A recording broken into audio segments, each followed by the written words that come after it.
Ser podcast. Buenas noches. ¿Qué seudónimo quieres que utilicemos al principio de la conversación? Chirimoyo. Chirimoyo. Chirimoyo. Vale. Arrancamos en la orilla del mar, nos vamos a despedir luego en un faro y siempre os pregunto por vuestra relación con el mar. ¿Cuál es la tuya? Pues es una relación muy normalizada porque he nacido prácticamente al lado del mar y yo creo que de los primeros olores que reconocí de bebé sería el salitre, porque mi madre siempre ha sido muy playera y me consta que desde muy chiquitillos nos llevaba ya a la playa, sin nosotros acordarnos. Mi instituto se llamaba El Litoral y cuando nos saltábamos las clases no íbamos a los recreativos ni íbamos a ningún sitio, nos íbamos a la playa, que estaba a 100 metros, y a estar. Yo entonces concibo la playa 360, quiero decir, en invierno, en verano, por la noche, con cualquier excusa, cualquier motivo, para ir a jugar al fútbol con los colegas, con la guitarra, para tomarte una cerveza, para tomar el sol, imagínate. ¿Tú cuando no estás cerca tienes esa necesidad de mar? Pues fíjate, yo creo que lo he mamado tanto que lo he desromantizado un poco. O sea, muchas veces voy a mi ciudad a pasar unos días y si en 3 días no me asomo a ver el mar no me pasa nada. O sea, yo muchas veces lo digo, tanta gente lo dice, a ver si es que yo estoy estropeado, pero no, me encanta. Pero si a día de hoy, por ejemplo, me das a escoger entre mar o montaña, seguramente te diría montaña. Vale, háblame de tu abuela materna. Buah, mi abuela materna. ¿Cómo se llamaba? ¿O se llama? Se llamaba María, pero era conocida por Mariquilla la Forastera. Sí, porque ella es de un pueblo de mi ciudad, se crió allí, entonces ella se fue cuando se casó y empezó a crear una familia, y luego a la vejez se separó y volvió.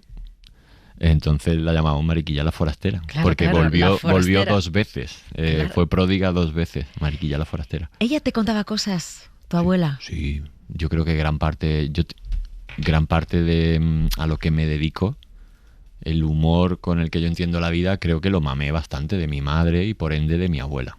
Y luego creo que también me viene mucho de mi abuelo materno, que era todo lo contrario, que era muy serio. Mi abuelo materno era de aquella época, pues un tío... mucha disciplina, un tío serio, de aquella época. Y para él la risa, mi madre me contaba que no se podían reír en la mesa. Era una cosa como pero de castigo. Y él nunca se reía en público. Hasta que llegamos nosotros, mi hermano pequeño y yo concretamente, que éramos 2 imbéciles redomados. Y como siempre estábamos haciendo el imbécil, claro, nos daba igual que estuviera o no estuviera el abuelo. Y un día el abuelo se rió. ¿Ah, sí? Y un día el abuelo se rió, pero se rió como el que se está meando y se está haciendo caca y sale de la habitación como se me está escapando la risa, voy al baño. Y todo el mundo, el abuelo. Y no sé, yo creo que también había como un pequeño reto cada vez que íbamos a ver los abuelos. Con mi abuela nos reíamos lo más grande y era como a ver quién le hace reír al abuelo, a ver quién se carga ya este rollo, este rictus del abuelo. Ese fue tu primer público conquistado, tu abuelo. El más complicado. Sí, el que había que conquistar, claro, el que no se reía nunca. Igual. Y esta reflexión la he tenido ya de adulto, hace relativamente poco, que dije, tuve el público más difícil, porque ni mi madre ni mi tía me cuentan muchas historias donde mi abuelo se riera. Y de repente llegamos aquí este par de anormales. Bueno, vamos a tu casa. Vamos a imaginar a un niño delante de la tele con esos zapatos ortopédicos que llevabas. ¿Tú qué tenías, un par o varios o cómo? No, tenía un par hasta que me quedaban pequeños porque no se destruían, quiero decir, no se rompían. Eso estaba hecho de plomo y de amianto. Claro. Sí, y aparte que casi que no se distinguía el derecho del izquierdo, era una cosa amorfa. Que bueno, a ver, es como uno de los traumitas míos de mi infancia, pero bendito traumita, quiero decir que tampoco es que haya sido yo un desgraciado, pero sí que es verdad que hasta los 13 años yo no me pude poner unos tenis, que es como le decimos en mi ciudad. Sí. ¿Desde qué edad llevabas esos zapatos? Pues desde que empecé a andar. Mi madre me contaba que yo era un pato, yo me zancadilleaba yo mismo, tenía como los pies muy para adentro Y se ve que mis padres lo pasaron muy mal porque iban al mejor podólogo de Málaga, de pago, no sé qué, que no era el dinero que gastaron, y el podólogo decía que me tenían que operar, no sé qué. Yo recuerdo de pequeño mi madre llorando, ay Dios mío, lo que tiene mi niño. Y un día le recomendaron otro podólogo, me puso unas plantillas y unos zapatos ortopédicos. Y para adelante. Joder, pues alguna carrera he hecho luego de adulto. Pero sí que recuerdas tus primeras zapatillas. Sí. Y tengo una anécdota muy buena también con mi abuelo el cachondo. Nosotros íbamos los domingos de invierno que hacía bueno, que eran casi todos, al campo. Entonces me acuerdo una vez que paramos en el pueblecillo de al lado donde estaba el campo y había un mercadillo, el mercadillo de los domingos. Total, que llegamos allí y no sé, pues a mi madre se le ablandó un poquito el corazón y nos compró unos tenis a todos. De esto pues yo que sé, aquella vez costarían 300, 400 pesetas los tenis, todo el baratillo. Pero eran mis primeros tenis y yo, ¡buah!, me los puse ese día para el campo, mira, unos cordones enormes. Bueno, total, que al sitio del campo donde íbamos había como un riachuelillo y teníamos que ir al otro lado del riachuelillo, que es donde hacíamos otro campamento. Y había una puerta de coche, como de desguace, y la puerta hacía como de puentecito. Y era un riachuelito, pues nada, a la altura de los tobillos. Y mi abuelo de aquella, los niños, él se ponía como en medio, tipo coloso de Rodas en la puertecita, y nos iba pasando un niño. Y cuando me fue a coger a mí, de repente se le me escapé y nada, me caí en el río. Nada, un riachuelo. Se mojaron los tenis. Se me mojaron los tenis, me los tuve que quitar y yo pillé una perra como diciendo, joder, la primera vez que me pongo unos tenis en el campo otros días. Y nada, una llorera, me tuve que poner los ortopédicos hasta que los zapatos se secaron. Bueno, pues vamos a ese niño. No sé si con los tenis, yo creo que todavía no tenías los tenis en casa, viendo la tele y viendo esto.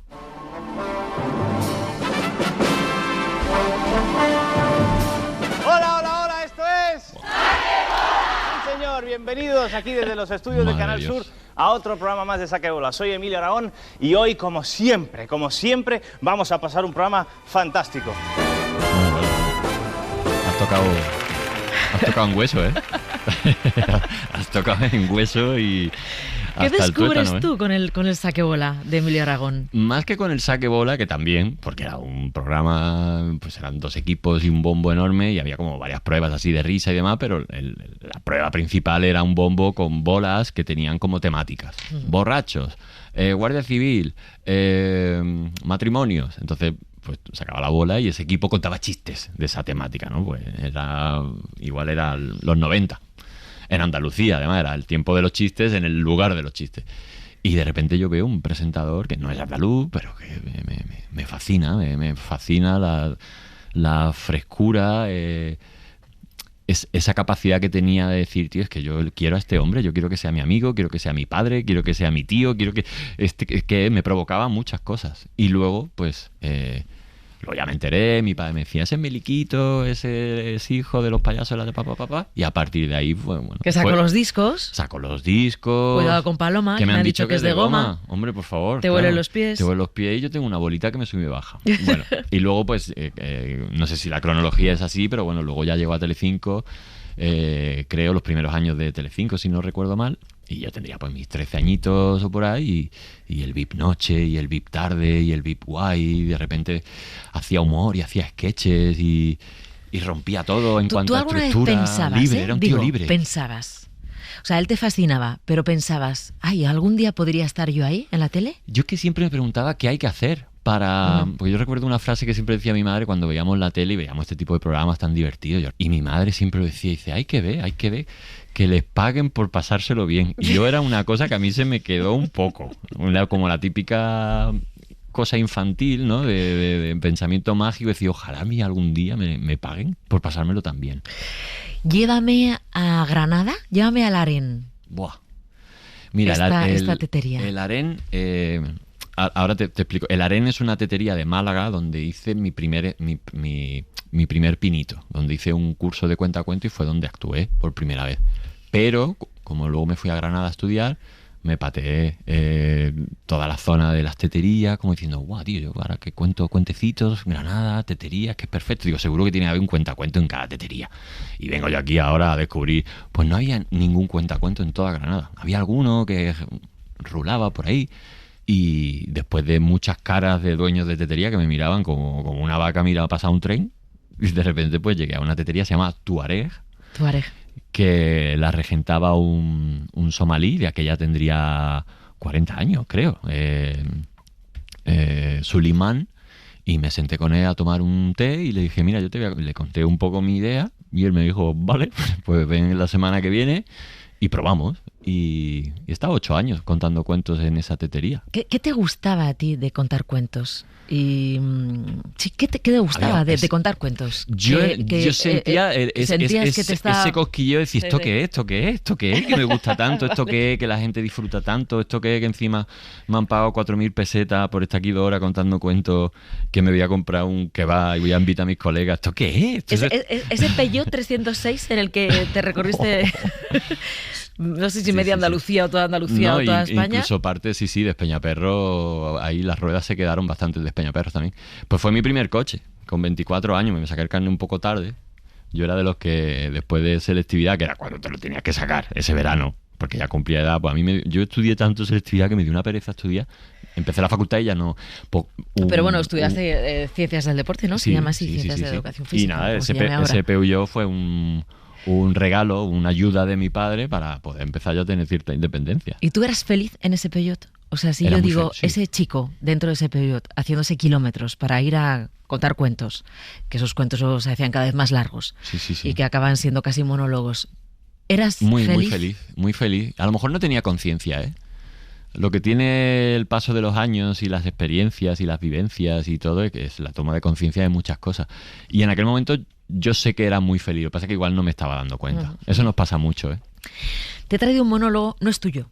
Ah, muy bien. De hecho, no está catalogado como monólogo. Pero yo creo que esto lo has tenido que hacer tú. No sé si delante de amigos, o tú solo, o en ese coche, o en otro. A ver, escucha.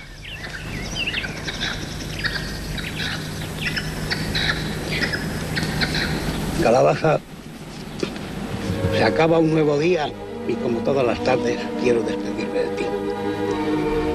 Quiero despedirme y darte las gracias una vez más por seguir aquí con nosotros. Tú que podías estar en la mesa de los ricos y de los poderosos, has elegido el humilde bancal de un pobre viejo para dar ejemplo al mundo. Yo no puedo olvidar que en los momentos más difíciles de mi vida, cuando mi hermana se quedó preñada del negro, o cuando me caparon el hurón a mala leche, solo tú prestabas oídos a mis quejas e iluminabas mi camino. Calabaza, yo te llevo en el corazón. Bueno. San José Luis Cuerda. Qué maravilla.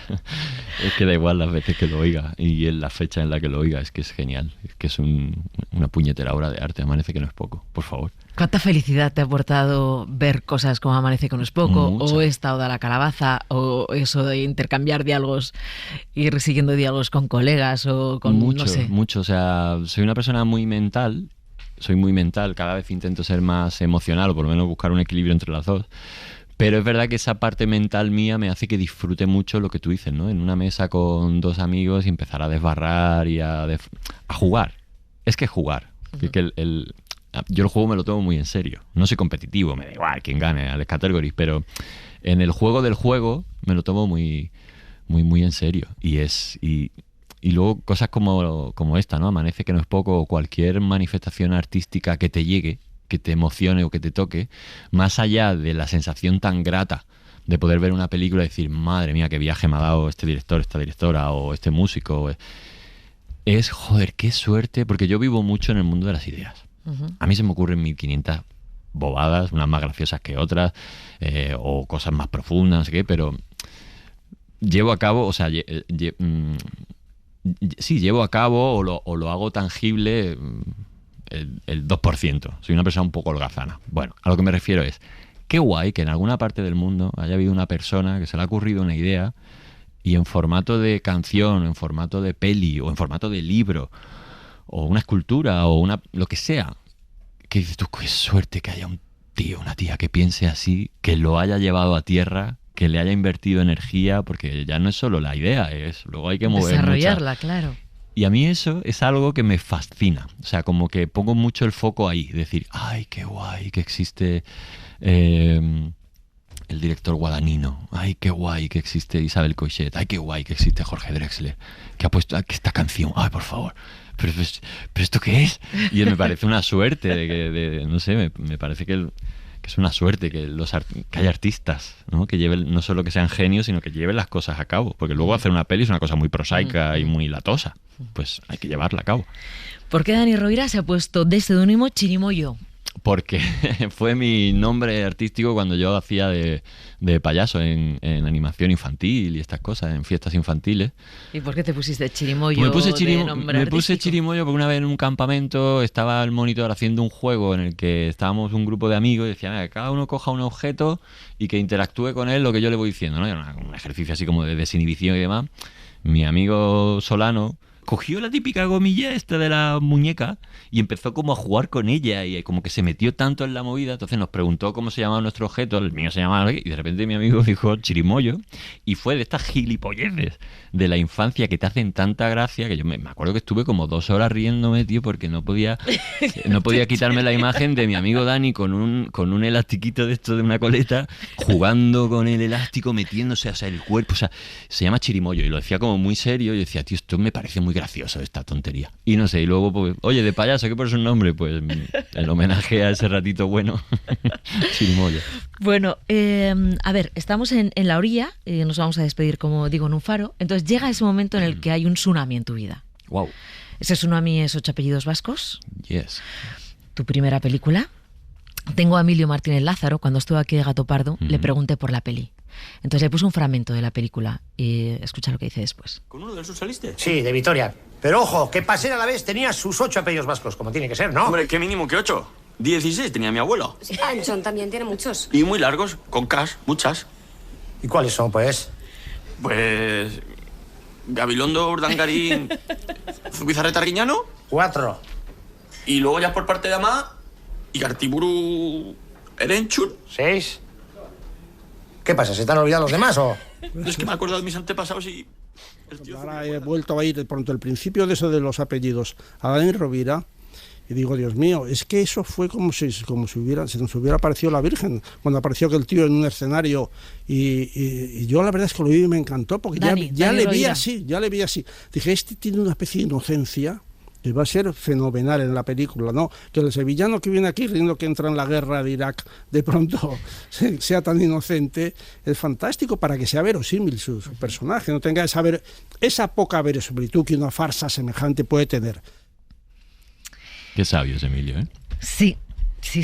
He dicho a propósito de lo del tsunami, porque es verdad que lo fue a todos los niveles, emocional, profesional, entiendo que personal, te dan el Goya. A partir de ahí, Dani Rovira está en todas partes. Entonces, el año que te dan el Goya por esta peli, 2015, yo he traído una canción que ese mismo año se estaba cantando en Buenos Aires, un lugar que te resulta conocido, aunque no por ese año.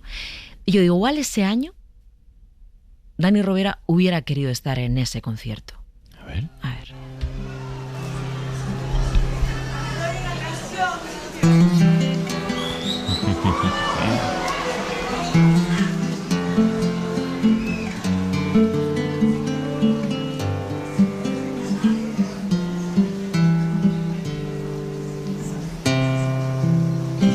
Mi unicornio azul ayer se me perdió.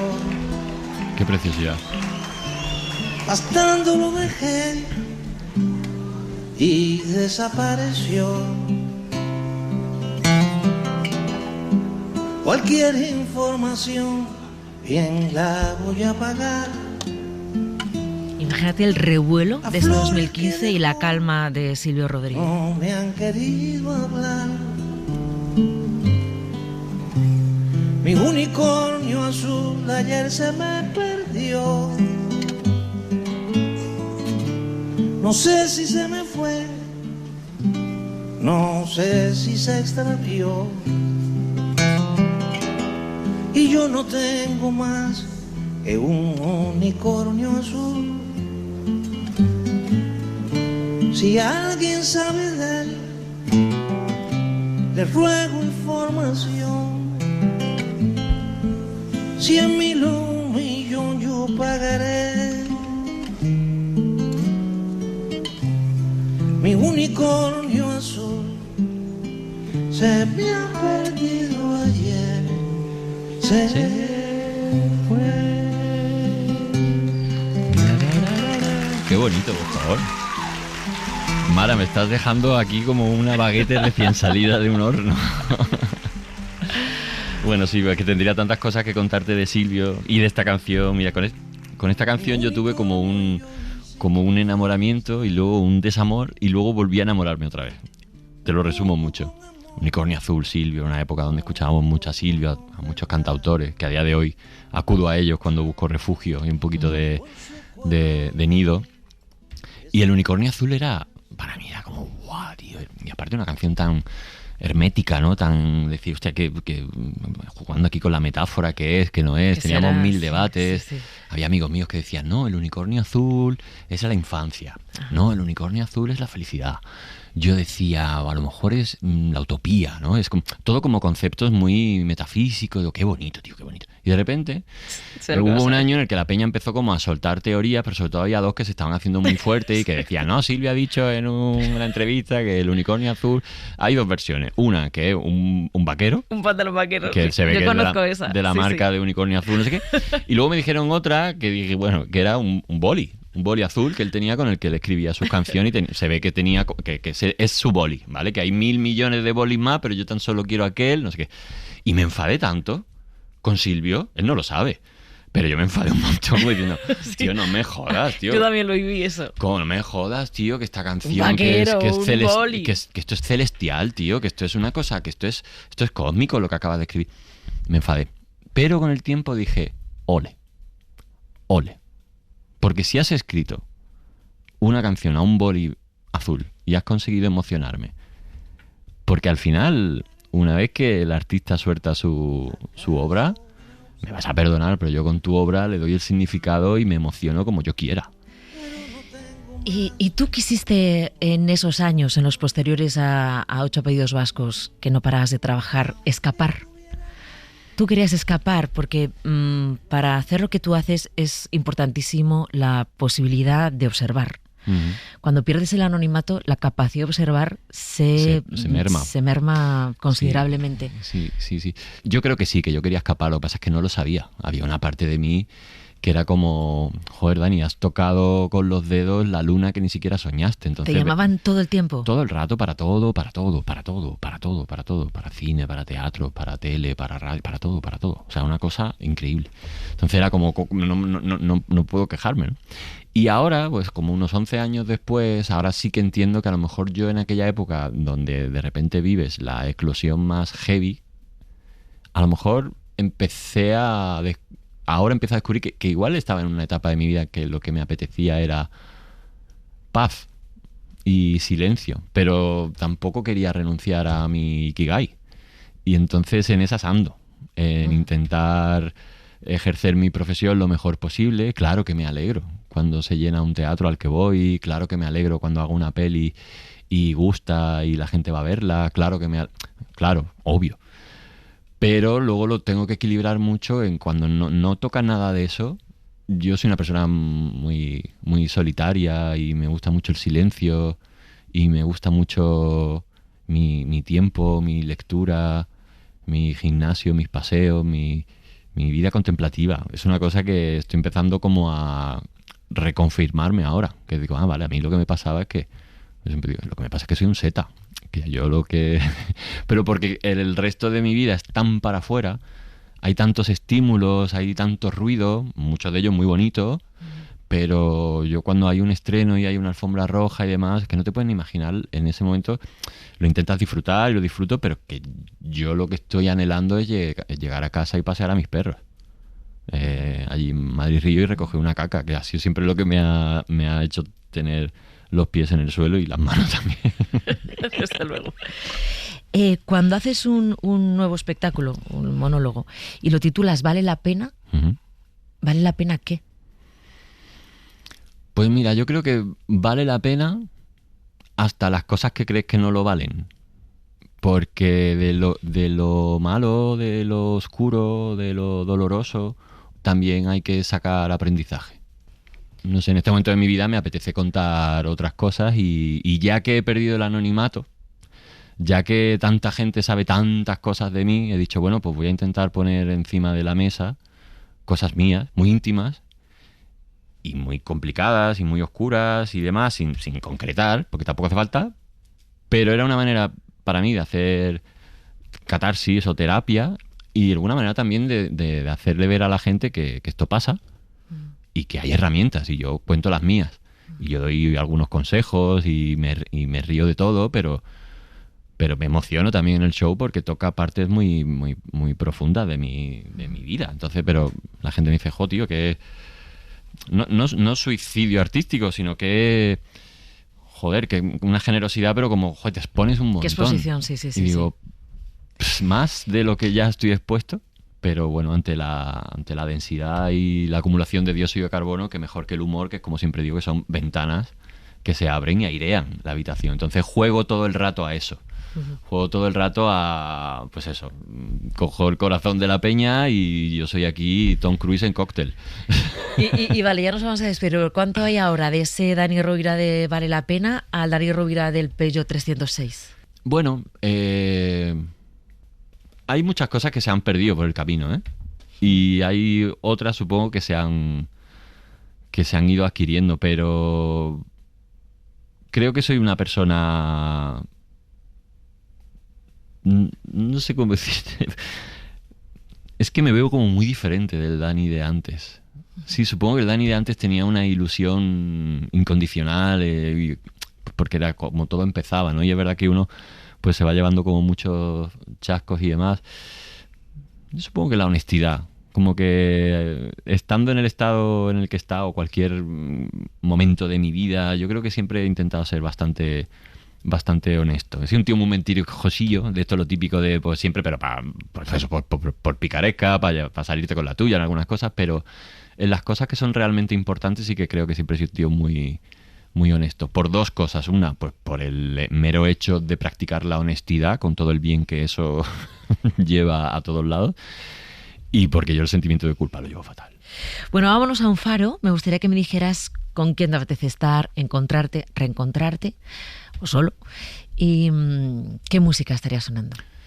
Pues fíjate, Mara, que últimamente te estoy escuchando mucho y cada vez que escuchaba a otro gato pardo decirlo yo siempre pensaba, ¿no? Pero nunca concreté nada. Y lo he estado pensando en el taxi viniendo para acá, fíjate, ¿eh? O sea, que yo soy de impro pura y dura. Mira, me estoy leyendo ahora un libro que me está volando la cabeza, que se llama El universo en un junco, de Irene Vallejo. Llegó tarde, pero bueno, es que hay tanta cosa que leer. El infinito. Eso, que te he dicho. Sí. El universo. El infinito en un junco. Y como me gusta tanto leer, como me parece una de las cosas más mágicas de la civilización, creo que la escritura, creo que es uno de los mejores inventos junto a la anestesia. Te diría que en el Faro de Alejandría, que es donde está la biblioteca, donde estaba, ¿no? En aquel tiempo, ¿no? Pues ponérmelo, me lo está pidiendo, pues ponérmelo ahí. El Faro de Alejandría, teniendo detrás esa biblioteca de Alejandría, que es donde se supone que nació, es la cuna, ¿no? Del conocimiento y de la cultura y del saber. No sé, creo que me sentiría súper a gusto estando entre esas dos maravillas, ¿no? ¿Estarías con libros y qué canción sonaría? Pues mira, sonaría Sé de un lugar, de Triana, que es mi debilidad desde que tengo 12 años y vuelvo a ellos ahora a mi edad y le pongo conciencia a sus letras y descubro cosas que es como, ¡buah! Para mí Triana es casa, es la casa más bonita auditiva que he tenido nunca, Triana. Dani, muchas gracias por haber estado este rato aquí. A ti, Mara, tenía muchísimas ganas de venir. Qué bien, gracias. Para ti